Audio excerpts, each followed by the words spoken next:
Dictation start हो गई 5 second बाद। स्टार्ट।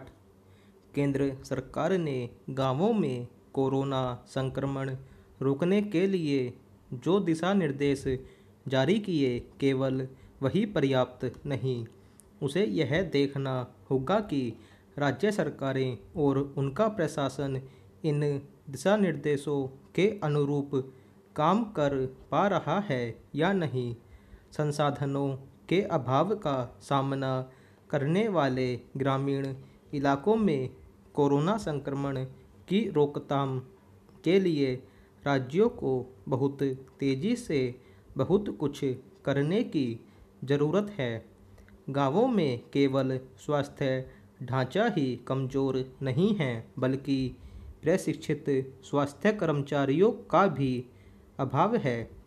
कायदे से बीते 1 वर्ष में इन कर्मचारियों को कोरोना संक्रमण से जूझने के लिए प्रशिक्षित कर दिया जाना चाहिए था, लेकिन लगता है कि ऐसा नहीं किया गया और इसीलिए केंद्रीय स्वास्थ्य मंत्रालय को यह कहना पड़ा कि सामुदायिक स्वास्थ्य अधिकारियों को रैपिड एंटीजन टेस्टिंग के लिए प्रशिक्षित किया जाए।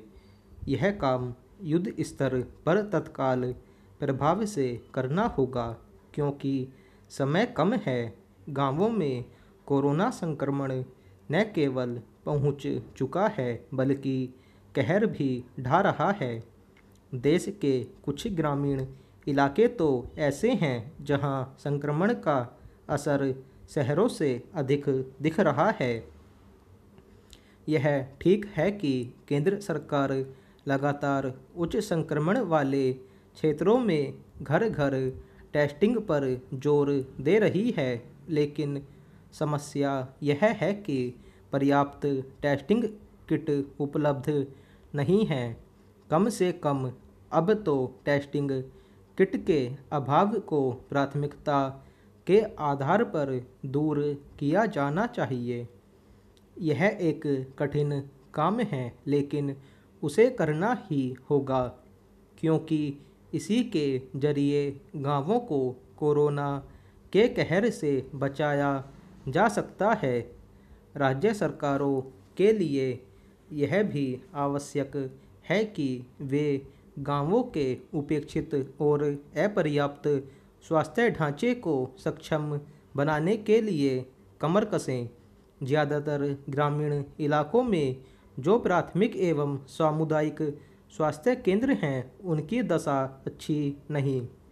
ऐसे तमाम केंद्र किराए के भवनों में तो चलते ही हैं, उनमें काम करने वाले भी संविदा कर्मचारी होते हैं।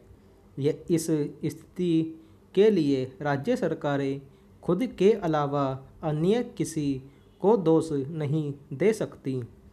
उन्हें यह पता ही होगा कि लोक स्वास्थ्य उनके ही अधिकार क्षेत्र वाला विषय है। इस पर अब बहुत अधिक ध्यान देने की ज़रूरत है। राज्यों को इसके लिए भी सक्रिय होना होगा कि टीकाकरण की गति बढ़े, क्योंकि यह देखने में आ रहा है कि टीकों की उपलब्धता के बाद भी ग्रामीण इलाकों में अपेक्षित संख्या में टीके नहीं लग पा रहे हैं। इसका कारण टीकों को लेकर हिचक है, जो अज्ञानता, अंधविश्वास और अफवाहों से उपजी है। बेहतर हो कि राज्य सरकारें गांवों में टीकाकरण को लेकर नए सिरे से जागरूकता अभियान चलाएं और टीका विरोधी तत्वों को हतोत्साहित करें।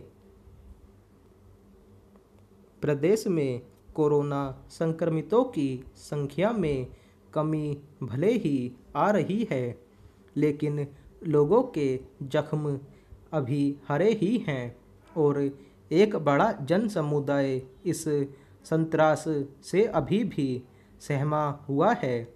ऐसे में बिजली कंपनियों ने एक बार फिर उपभोक्ताओं पर रेगुलेटरी सरचार्ज लगाए जाने का प्रस्ताव गुपचुप तरीके से उत्तर प्रदेश विद्युत नियामक आयोग में दाखिल कर कोड़ में खाज का काम किया है।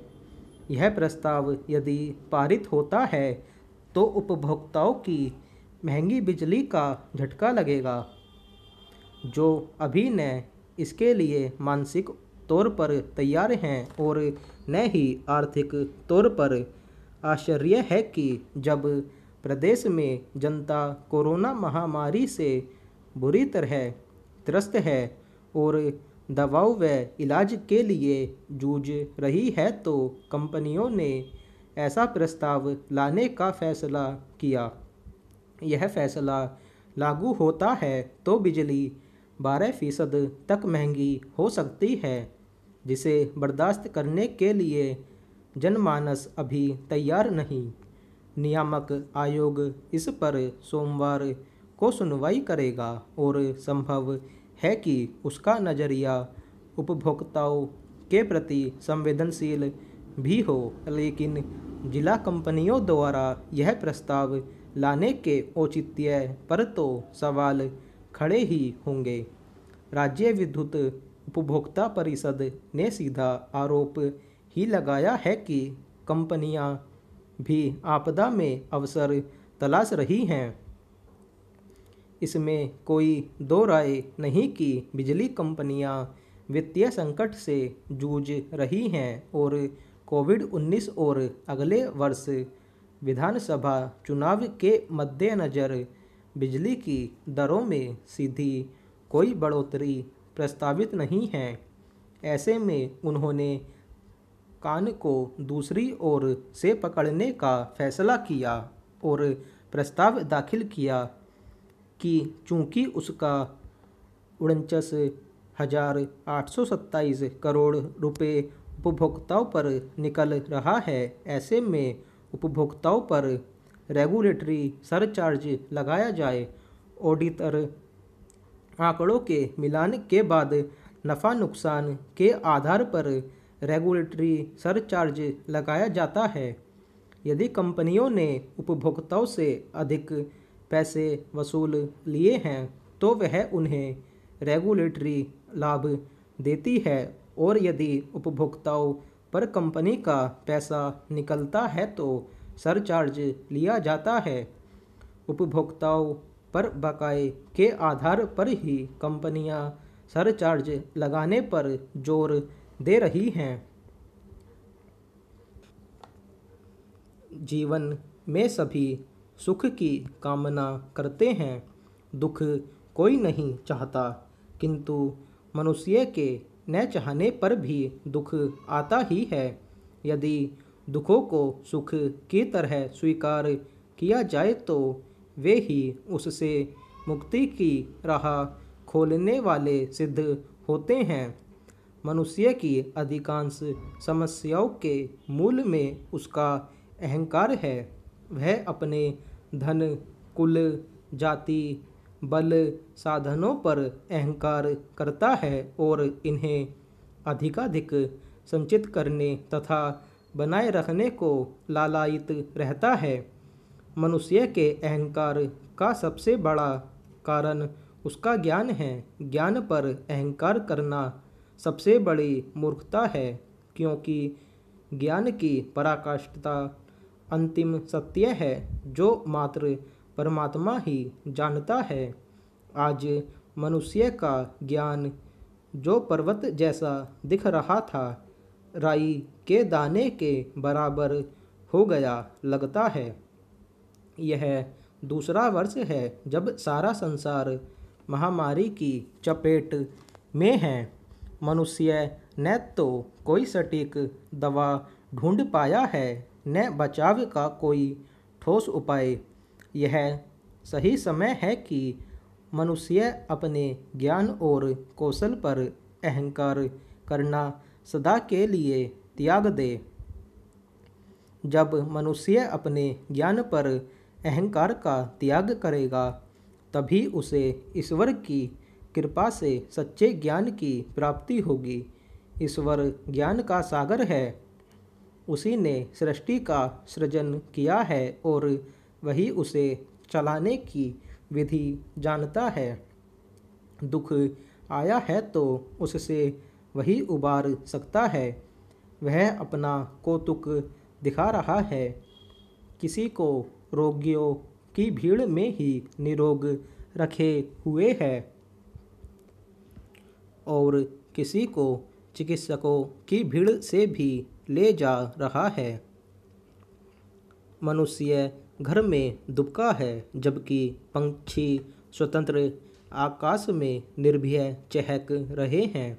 मनुष्य यही समझने में विफल है कि दुख कैसे आ रहा है और कैसे नहीं आ रहा है। यह मात्र ईश्वर ही जानता है। मनुष्य के हाथ में बस इतना ही है कि वह परमात्मा की इच्छा और योजना को समझे और उसके अनुरूप जीवन को ढाले। इस दुख से सुख पाने का यही एकमात्र उपाय है। स्टॉप।